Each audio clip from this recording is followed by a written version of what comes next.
Bentar ya. Saya pin dulu. Iya, Pak.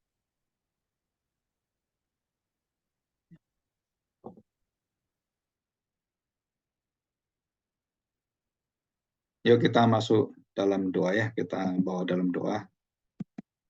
Supaya kita bisa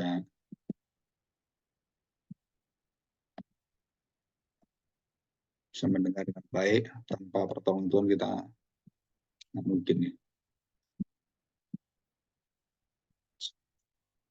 Bisa.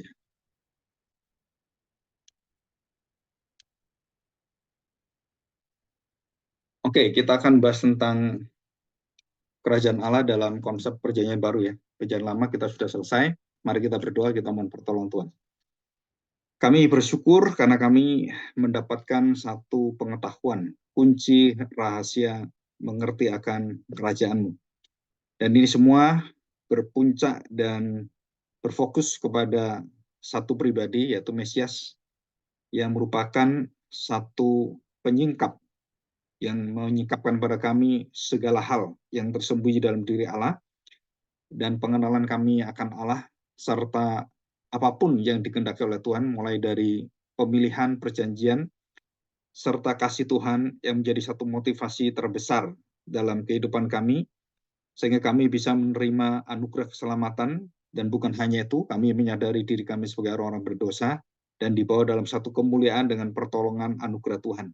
Dan dengan kekuatan kuasa Roh Kudus, kami diberi satu hati yang baru, satu hati yang sungguh-sungguh bisa menikmati dalam segala kelemahan kami, karena pertolongan Roh Kudus itulah kami disempurnakan sampai kami diberi pengharapan bahwa apa yang kami terima, yang dari Tuhan, yang sempurna itu, akan kami terima seutuhnya dengan sempurna dan tidak akan kami ditinggalkan, dibuang, atau kami ditelantarkan.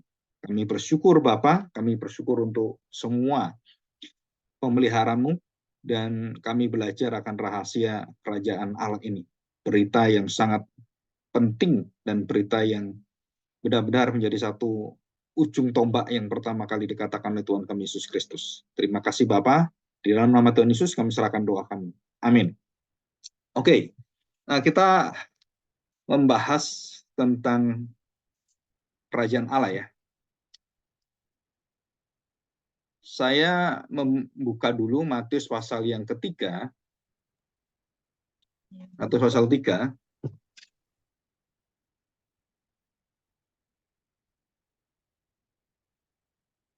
Yohanes Pembaptis ya. Matius pasal ketiga ayat yang kedua. Ini ada satu khotbah yang pertama kali yang dikatakan dan juga diajarkan, yang membuka satu zaman baru, zaman transisi menuju kerajaan Allah yang akan digenapi oleh Tuhan Yesus. Beritanya adalah Yohanes Pembaptis. Matius pasal 3 ayat 1 dan 2. Pada waktu itu tampillah Yohanes Pembaptis di padang gurun Yudea dan memberitakan, bertobatlah sebab kerajaan surga sudah dekat. Dan kemudian dia mengatakan, sesungguhnya dialah yang dimaksudkan Nabi Yesaya ketika ia berkata, ada suara orang yang berseru-seru di padang gurun, persiapkanlah jalan untuk Tuhan, luruskanlah jalan baginya. Yohanes memakai jubah bulu kulit, jubah unta dan ikat pinggang kulit, dan makanannya belalang dan madu hutan. Ya, ini semua ketentuan dan persyaratan kenabian dari Yohanes Pembaptis ya. Dan dia adalah nabi yang terakhir, nabi yang mewakili seluruh daripada nabi perjanjian lama. Dan satu-satunya nabi yang dianggap oleh Tuhan Yesus adalah nabi yang terbesar dalam perjanjian lama, karena hanya Yohanes yang melihat kerajaan Allah terwujud, dan dia menubuatkan, dia sendiri melihat kenyataannya, dan dia melihat langsung Sang Mesias yang dirindukan, bahkan yang diinginkan oleh para nabi, raja-raja, dan semuanya.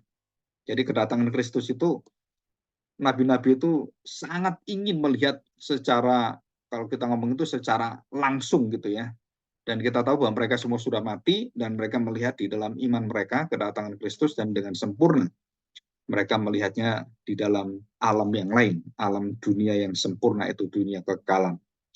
Dan dikatakan di sini, Yohanes adalah terakhir dari mewakili orang-orang perjanjian lama dan khususnya nabi-nabi yang memberitahukan tentang pentingnya kembali, yaitu tema yang sangat-sangat penting yang jarang sekali dikhotbahkan dan jarang sekali kita dengar adalah pertobatan. Ya, jadi pertobatan inilah menjadi kunci rahasia kalau kita mengerti bagaimana bertobat, bagaimana kita dilahirkan baru, bagaimana kita dibenarkan, maka kita akan mengerti kerajaan surga dan kita bukan hanya bisa mengerti di dalam pengetahuan kita yang merupakan kunci rahasia itu adalah pengertian ini yang dibukakan karena dia tersembunyi. Nah, di dalam bahasa asli tersembunyi itu memakai kata crypt ya. Crypt itu kalau kita pernah tahu uang kripto, crypto money adalah uang yang tersembunyi. Uang sebenarnya tidak ada wujudnya, tapi uang itu ada ya dan diperdagangkan dan sekarang uang ini jadi mahal sekali ya, crypto coin namanya. Nah, crypt itu artinya bahwa tidak bisa dilihat tetapi itu ada dan itu bisa dirasakan bahwa misteri atau crypt itu sesuatu yang masih belum dibukakan ya, itu misteri dari bahasa yang perjanjian baru. Bahasa perjanjian lama kan ras itu kan, yang artinya masih akan dipelajari dan kemudian orang sudah tahu dibukakan, nah dia mulai berproses tambah tahu. Nah, seperti itu dalam perjanjian baru itu adalah cryptnya ya, cryptnya jadi kripto. Jadi kalau kita belajar rahasia kerajaan Allah itu membutuhkan penyingkatan atau illumination ya, illuminating. Jadi dibukakan, illuminate. Jadi dibukakan supaya kita bisa mengerti, kita bisa tahu dan kita kemudian bisa mengerti dengan menaatinya, menghidupinya. Dan inilah rahasia kerajaan Allah yang bisa kita terima. Ya, itu kuncinya di kata-kata memahami, mengerti, mengenal.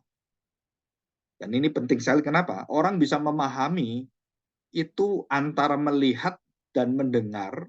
Alkitab mengatakan bahwa yang memulai segala sesuatu yang menimbulkan dan menghasilkan kepercayaan itu adalah mendengar. Jadi bukan dari melihat, tapi mendengar.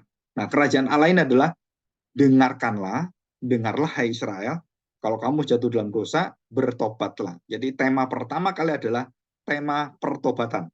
Dan ajaran Tuhan Yesus yang pertama kali sama persis dengan ajaran Yohanes Pembaptis. Nah, saya menyusun satu kerangka tema, kerangka pengajaran atau kalau mendirikan satu perintisan, mendirikan satu persekutuan baru gitu kan, itu harus dimulai dari awal. Dimulai dari mana? Dimulai seperti Kristus mulai mengajar.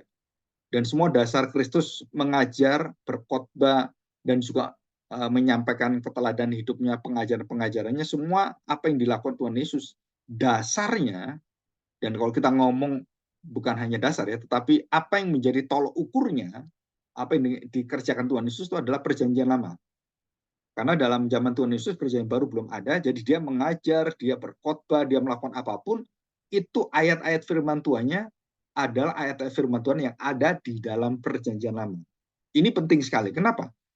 Karena gereja jika meninggalkan perjanjian lama, maka dia tidak akan bisa mengerti rahasia kerajaan Allah dalam perjanjian baru. Kenapa? Karena ini berkaitan. Jadi yang satu reveal, yang satunya conceal. Jadi di sini membutuhkan satu kerjasama untuk membukakan. Maka di-reveal, dibukakan di sini. Jadi kalau perjanjian lama itu sesuatu yang tertutupi dan dibukakan dalam perjanjian baru.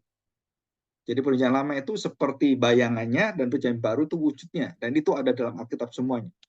Nah, saudara, ini perkataan dari Agustinus dan juga beberapa pengajar seperti Johannes Calvin juga sama, Jonathan F. juga sama, dan juga orang-orang yang mendalami akan pengajaran kerajaan Allah. Dan itu mempengaruhi seluruh hidupnya, sehingga menurut para pendeta gitu ya, para hamba Tuhan atau para teolog yang beraliran reformasi, hidup manusia antara satu dengan yang lainnya tidak bisa dipisahkan. Ya, jadi bertobatlah sebab kerajaan surga sudah dekat. Jadi sudah dekat itu artinya akan terwujud dan sudah di depan mata, sudah ada di tangan kita. Itu sudah mau kita terima. Nah, inilah perkataan pertama kali yang dicatat tentang pengajaran, khotbah, dan termasuk hidupnya Yohanes Baptis. Dan bagaimana dengan Tuhan Yesus? Nah, saudara, kita tahu bahwa waktu Tuhan Yesus ketemu dengan Nikodemus, yang diajarkan adalah tentang kerajaan Allah. Bagaimana bisa masuk kerajaan Allah. Jadi jemaat itu, atau keluarga kita, atau anak-anak kita, atau keluarga kita yang belum percaya Tuhan Yesus itu diajar pertama kali. Yang pertama adalah bertobat, dan kemudian bagaimana masuk kerajaan Allah, bagaimana menerima Injil kerajaan Allah, menerima Kristus sebagai Raja, dan dia memerintah, dia mengontrol, dia yang segala-galanya. Nah, itu puncak dan juga yang paling ultimat, ya, dan juga ya niscaya gitu ya. Mau tidak mau, saudara, itu merupakan satu langkah untuk membuka semua rahasia kerajaan Allah. Dan ini banyak orang yang tidak berpikir seperti itu. Ya, waktu saya menyadari, waktu memulai semuanya, saya mengulang semuanya.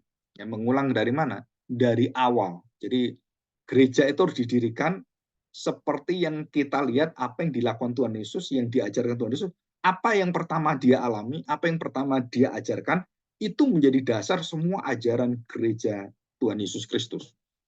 Dan jarang sekali ada orang sadar hal ini, karena kita berpikir bahwa saya sudah mewarisi isi pengajaran dan semuanya itu mungkin dengan pengetahuan-pengetahuan, atau ada buku-buku, atau ada petunjuk-petunjuk, dan kita melupakan yang paling ultimat, yang paling benar dan mutlak sumbernya itu adalah Alkitab. Nah, dari mana sumbernya Alkitab? Dan kita mulai, ya dari awal. Awal itu apa? Apa yang diajarkan Yohanes, apa yang diajarkan oleh Tuhan Yesus sama. Dan nanti Rasul-Rasul sama juga. Apa itu bertobatlah? Kerajaan Allah sudah dekat, kerajaan Allah sudah datang, kerajaan Allah sudah terwujud, dan itu akan terwujud di akhir zaman, dan kerajaan Allah akan datang lagi. Dan intinya sama semua. Jadi kenapa saya hari ini mengajar tentang rahasia kerajaan Allah dalam seri yang sangat panjang gitu kan. Mulai dari kitab Daniel pasal 2, kemudian Daniel pasal 3, 4, pasal 5, dan sebenarnya terus sampai pasal 6, 7, 8 gitu kan. Itu ada mimpi Daniel melihat kerajaan-kerajaan yang akhirnya dikendalikan Tuhan, dan kemudian Tuhan berdaulat untuk semuanya dikehendaki dan diatur oleh Tuhan. Dan itu rahasia kerajaan Allah di situ. Jadi Daniel lah yang paling banyak membukakan tentang masa depan, dan dia dipakai oleh Tuhan untuk menyatakan kerajaan Allah, kerajaan Kristus yang akan datang, ya, dengan pola-pola apokaliptisnya. Oke, nah Pak, dari mana buktinya kalau Bapak mengatakan sama dengan Yohanes Pembaptis, apa yang diajarkan Tuhan Yesus? Saudara, kita lihat di dalam Matius pasal 4. Nah, Matius pasal 4 ini, sebelum kita mengajar tentang kerajaan Allah, saudara-saudara diberitahu tentang satu ujian, satu kualitas, dan satu value surgawi, spiritual value, karakter Mesias, karakter kerajaan Allah. Dan dia tidak disamakan dan tidak, istilahnya tuh, tidak direndahkan atau ditinggikan, tapi disamakan dengan semua umat manusia yang harus mengalami tanda petik ujian. Jadi Adam dan Hawa mengalami ujian, maka Adam yang kedua dan yang terakhir sama juga harus masuk dalam ujian. Dan Tuhan Yesus memasuki ujian ini. Dan dia menyatakan bahwa semua dalam ujiannya dia semua, dia mengangkat semua adalah sabda Bapa. Apa yang dikatakan Bapa? Bapa yang kekal, Raja Damai. Dan itu semua kalau kita lihat, apa yang ditawarkan oleh iblis itu adalah kerajaan-kerajaan, kenikmatan, kerajaan dunia, kedudukan, dan kekuasaan, kemuliaan, dan semuanya. Itu semua tentang kerajaan kegelapan. Dan tidak ada satu manusia yang bisa lepas dari itu, dan tidak ada manusia yang bisa terlepas dari ujian dari iblis. Kita semua jatuh semua. Dan hanya satu manusia yang tidak jatuh, yaitu Allah sendiri yang menjadi manusia, yang sempurna itu. Jadi tidak ada satu orang yang bisa bertahan didakwa oleh iblis. Imam besar Zakaria itu juga, imam besar Yosua yang di dalam kitab Zakaria itu juga sama. Dituduh oleh iblis. Imam besar ini dia nggak bisa apa-apa. Kekotorannya, kenajisannya, iblis tahu. Dan termasuk kita juga sama. Ya, tanpa Kristus yang menguduskan kita, maka masa hidup kita, masa lalu kita, dan semuanya itu makanan empuk dan kunci untuk ditembak oleh iblis, ya, semua kelemahan-kelemahan kita. Oke, jadi pencobaan ini kita lihat bahwa Matius menjelaskan tentang kemanusiaan Kristus yang dialami, dia betul-betul ada manusia. Dan apa yang terjadi di sini? Ya, setelah dia mengenyahkan iblis, dikatakan engkau harus menyembah Tuhan Allahmu dan hanya kepada dia sajalah engkau berbakti. Jadi iblis tidak berbakti. Lalu iblis meninggalkan dia dan lihatlah malaikat-malaikat datang melayani Yesus. Jadi berapa malaikat melayani Yesus? Jadi kita lihat ini adalah pandangan jasmani spiritual yang sangat berbeda dengan pandangan dunia yang kita lihat. Jadi Matius menuliskan itu bahwa Yesus dilayani malaikat. Dan di dalam keberhasilannya itu malaikat-malaikat melayani dia, memuji-muji dia dan semuanya. Jadi ya dia adalah Allah sendiri dan tidak ada malaikat yang apa ya dilayani malaikat gitu kan. Malaikat itu melayani Allah, malaikat melayani anak-anak Allah. Kita semua juga dilayani malaikat. Nah, waktu dia tampil di Galilea, perhatikan ya, waktu dia tampil di Galilea, ayat yang ke-12, ini beritanya. Tetapi waktu Yesus mendengar bahwa Yohanes telah ditangkap, sudah ditangkap, jadi dia tidak bisa memberitakan lagi Injil Kerajaan Allah itu, bertobatlah, Kerajaan Allah sudah dekat, dia berhenti, maka beralihlah masa transisi. Bahwa Yohanes telah ditangkap, menyingkirlah ia ke Galilea. Jadi dari Yudea dia ke Galilea. Ia meninggalkan Nazaret dan diam di Kapernaum di tepi danau di daerah Zebulon dan Naftali. Ini semua ada nubuatannya ya. Di dalam Yohanes 2:12 juga dikatakan yang sama. Murid-murid banyak tinggal di daerah Kapernaum. 11 murid semua berasal dari daerah Galilea dan 1 murid berasal dari Laut Mati, Yudea, yaitu Yudas. Ini ada maknanya juga. Sering saya jelaskan pada waktu perenungan atau dalam khotbah. Nah, saudara, dikatakan di sini ada satu nubuatan, tanah Zebulon dan tanah Naftali, jalan ke laut, daerah seberang sungai Yordan, Galilea, wilayah bangsa-bangsa lain. Nah, saudara, ini penting sekali dikatakan wilayah bangsa-bangsa lain. Yesaya 8:23 dan 9 ayat 1 dan 2 mengatakan demikian. Ya, bangsa yang berjalan di dalam kegelapan telah melihat terang yang besar. Mereka yang diam di negeri kekelaman, atasnya terang itu telah bersinar. Dikatakan bangsa yang diam dalam kegelapan telah melihat terang yang besar itu, ya mega terang itu ya. Dan mereka yang diam di negeri yang dinaungi maut telah terbit terang. Sejak waktu itulah Yesus memberitakan. Nah, apa, saudara? Bertobatlah sebab kerajaan surga sudah dekat. Sama persis. Jadi kunci pertama, seseorang menerima semua apa yang diajarkan Tuhan Yesus. Setelah itu kunci pertamanya adalah satu kata, dan itu kata perintah, dan tidak boleh tidak. Jadi orang-orang masuk ke gereja itu, orang-orang yang ikut sebagai orang, katakan orang Kristen, dia harus mengalami pertobatan. Kalau tidak, sebaik apapun yang dia lakukan, itu semua kesia-siaan dan itu semua sebenarnya tidak pernah dilihat oleh Tuhan. Dia mau pendeta, kayak dia mau pengurus, kayak dia mau orang hebat, orang yang pernah berkhotbah, orang yang luar biasa, tanda petik yang dipakai Tuhan, yang sangat terkenal, jemaatnya ada ratusan ribu atau jutaan orang mempengaruhi. Setelah itu semua nggak ada satu gunanya di hadapan Tuhan tanpa pertobatan. Bertobatlah. Ya. Dan inilah pengajaran Tuhan Yesus waktu kepada Nikodemus. Kamu guru yang maha tinggi, bukan maha tinggi, yang sangat tinggi ya. Guru yang profesor gitu kan, teologiamu sangat tinggi, pengetahuan tinggi. Tetapi jika kamu tidak dilahirbarukan, kamu nggak bisa, mustahil masuk kerajaan Allah. Jadi dengan pengetahuan kita teologi, pengetahuan kita tentang firman Tuhan, itu tidak membawa kita diselamatkan. Jadi pengetahuan kita, usaha kita semuanya. Bukan, tapi itu adalah anugerah Tuhan. Dan Tuhan Yesus jelaskan ini. Jadi bertobatlah ini adalah menyatakan bahwa Tuhan satu-satunya pribadi yang bisa menobatkan engkau. Bertobatlah. Bukan bertobat atas diri kita sendiri, kemudian kita bisa mempunyai kemampuan bisa bertobat sendiri. Bukan.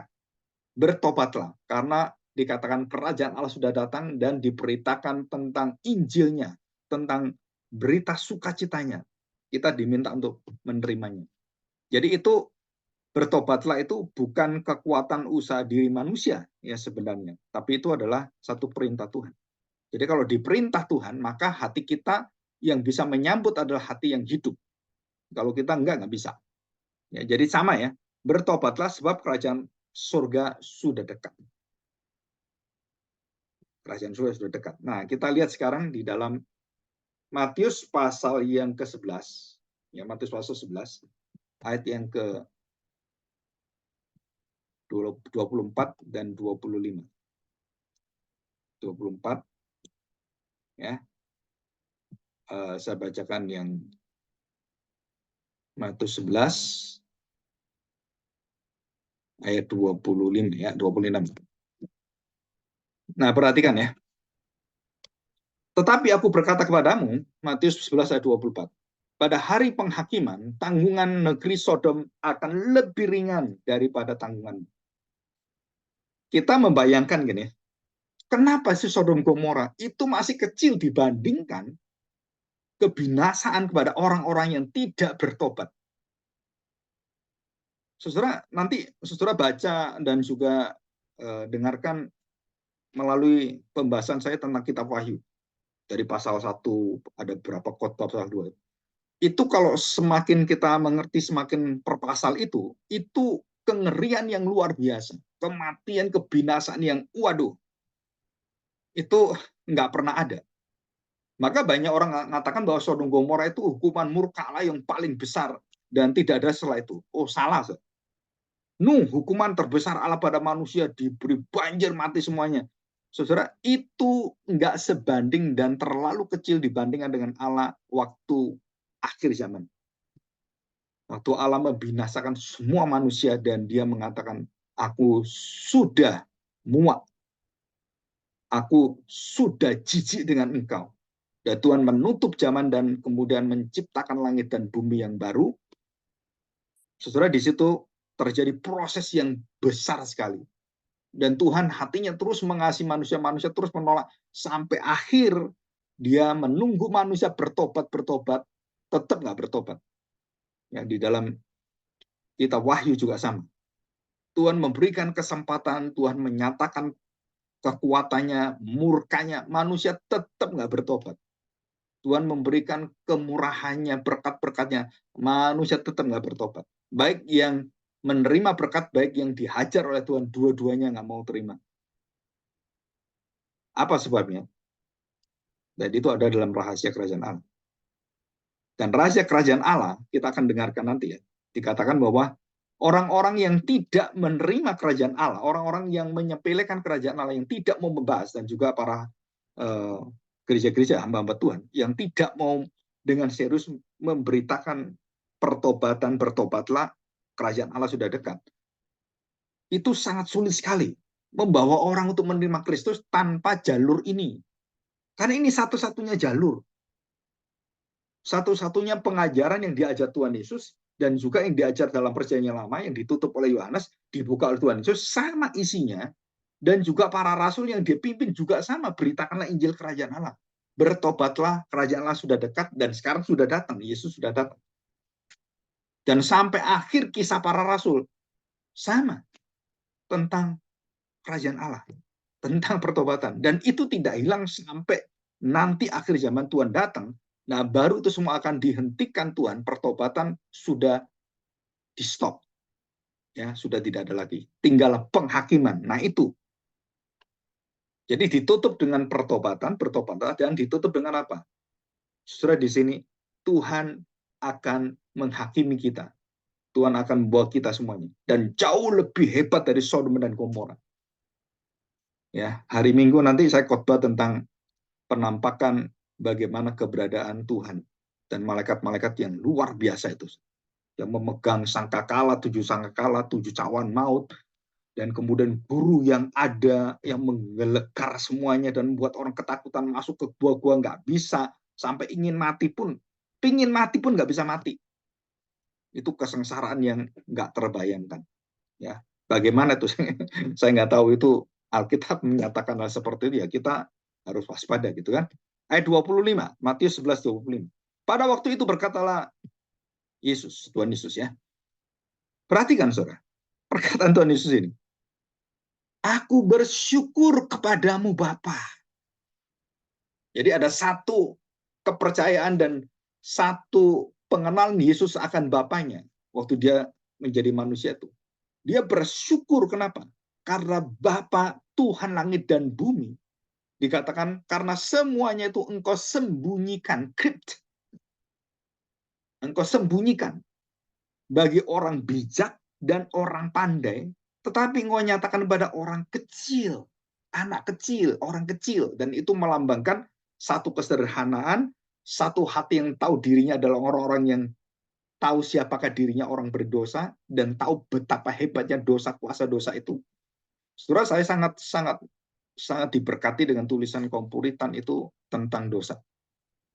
Ya, tentang kekuatan dan juga pengaruh, serta bagaimana manusia itu tidak mungkin keluar dari ikatan yang luar biasa itu. Dan tanpa pertolongan Tuhan, tanpa anugerah Tuhan, tidak ada satu manusia pun yang melawan akan naturnya sendiri. Kita punya natur ini, natur dalam dosa. Ya, Kristus memberikan kita manusia baru, tapi kita punya manusia lama, dan manusia lama kita ini, wah, itu berat sekali, saudara. Mungkin kita nggak tahu, kalau kita berpikir bahwa dosa itu adalah perbuatan membunuh, berzina, mencuri, merampok. Nah, saudara, di dalam iman Kristen, berdosa itu bukan dilihat secara moralitas, dilihat secara kejahatan, evil, atau action, atau doing evil, gitu kan. Bukan hanya itu, saudara. Bukan hanya perbuatan dosanya, tetapi Alkitab mengatakan dengan jelas, dan kita kadang-kadang, loh, masa seperti itu dianggap satu dosa yang sama dengan dosa membunuh, berzina, kemudian kejahatan yang tanda petik yang biadab, gitu kan. Dan dikatakan dosa adalah, saudara, tidak melakukan dan tidak tepat sasaran seperti Tuhan kehendaki. Saudara, itu kalau kita dengar rumusan dosa dalam Alkitab, ya, kalau orang melakukan nggak taat, ya kalau kita sebut nggak taat, ya kata nggak taat ya bukan dosa sebenarnya, kan bisa nanti dilakukan kembali dan bisa taat. Jadi kita ini sedang mendegrade, merendahkan, dan apa ya, dosa itu dicairkan gitu. Dosa itu pengertiannya tuh dilemahkan gitu. Dosa itu kemudian dianggap sesuatu yang bukan dosa lagi, dan diperbolehkan, nggak apa-apa lah. Anak kecil nggak apa-apa lah. Dia belum tahu apa-apa. Gereja itu ada terbatasnya. Ya, kita harus mengerti lah kita bagaimana. Nah, kalau kita bekerja dan banyak alasan-alasan, kita menjadi orang Kristen akhirnya nggak bisa menyatakan terang itu dengan sungguh-sungguh. Walaupun semua orang Kristen masih dalam dosa, nggak ada yang nggak berdosa. Ya, nggak ada satu yang berdosa. Jadi kita punya kerendahan hati seperti seorang pemungut cukai yang berdoa pada Tuhan Yesus. Dan setiap kali kita tahu siapakah Tuhan, hati kita, jiwa kita seperti pemungut cukai. Dan waktu kita memberi persembahan, kita selalu ingat janda yang miskin, yang lebih hebat daripada semua orang kaya, uangnya banyak. Dan Tuhan katakan, ini loh yang diterima Tuhan, ini loh yang berkenan pada Tuhan, persembahan janda miskin itu. Jadi seluruh persembahan kita itu, seluruh talenta kita berikan, seluruh, sudah dibandingkan dengan janda miskin ini, yang menyerahkan hidupnya, kita harus mengerti siapa diri kita. Ya. Jadi tidak ada kesombongan, tidak ada kebanggaan, tidak ada sesuatu yang kita mengatakan bahwa saya lebih baik dari orang lain. Nggak ada itu. Nah, itu kualitas rohani, karakter spiritual karakter daripada orang-orang kaum Puritan itu, dan juga orang-orang reformasi, reform itu. Setelah itu mempunyai satu kekuatan yang berbeda dengan orang-orang yang lainnya. Gitu. Dan itu kenapa beda? Karena mereka sangat-sangat merindukan. Kalau kita tuh ngomong seperti dia tuh rindu, bukan hanya biasa, tergila-gila. Gitu. Freaky sebenarnya, istilah yang agak negatif. Jadi sesuatu yang sangat-sangat mereka inginkan, rindukan adalah mereka serupa dengan Kristus dalam segala hal. Ya. Oke, dikatakan di sini. Engkau sembunyikan bagi orang bijak dan orang pandai, tetapi engkau nyatakan kepada orang kecil.